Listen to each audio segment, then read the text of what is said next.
Hi everyone, welcome to day 26 of our Spring Boot with Java series.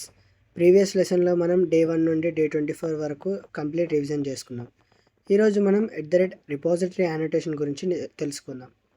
First repository అంటే ఏంటి? సింపుల్గా చెప్పాలంటే repository అనేది డేటాబేస్ ఆపరేషన్ హ్యాండిల్ చేసే క్లాస్ని ఐడెంటిఫై చేయడానికి యూజ్ చేసే యానోటేషన్. మరి డేటాబేస్ ఆపరేషన్స్ అంటే ఏంటి? డేటాని సేవ్ చేయడం, డేటాని రీడ్ చేయడం, డేటాని అప్డేట్ చేయడం, డేటాని డిలీట్ చేయడం. ఈ ఆపరేషన్స్ అన్నీ రిపాజిటరీ లేయర్లో ఉంటాయి. సింపుల్ ఎగ్జాంపుల్తో చూద్దాం. సపోజ్ మన అప్లికేషన్లో స్టూడెంట్ డీటెయిల్స్ ఉన్నాయనుకోండి. కొత్త స్టూడెంట్ని సేవ్ చేయాలి, లేదా ఆల్రెడీ ఉన్న స్టూడెంట్ డీటెయిల్స్ని ఫెచ్ చేయాలి, లేదా అప్డేట్ చేయాలి, డిలీట్ చేయాలి.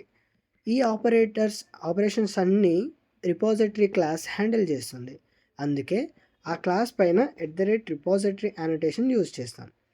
అప్లికేషన్ స్టార్ట్ అయినప్పుడు కాంపోనెంట్ స్కానింగ్ రిపాజిటరీ యానోటేషన్ ఉన్న క్లాస్ని ఐడెంటిఫై చేస్తుంది. స్ప్రింగ్ కంటైనర్ ఆ క్లాస్ ఆబ్జెక్ట్ని క్రియేట్ చేస్తుంది. ఆ ఆబ్జెక్ట్ని స్ప్రింగ్ బీన్గా మేనేజ్ చేస్తుంది. రియల్ లైఫ్ ఎగ్జాంపుల్ చూద్దాం.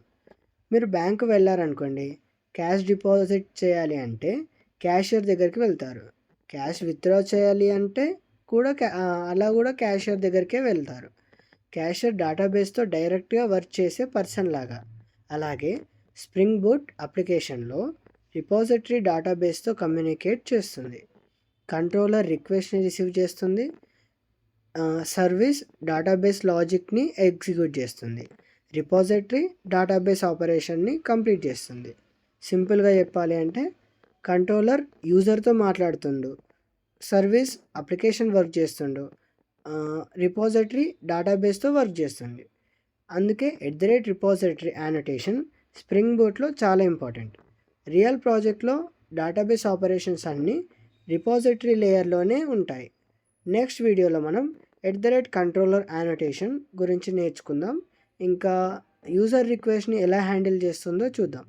Thank you. Follow for more updates.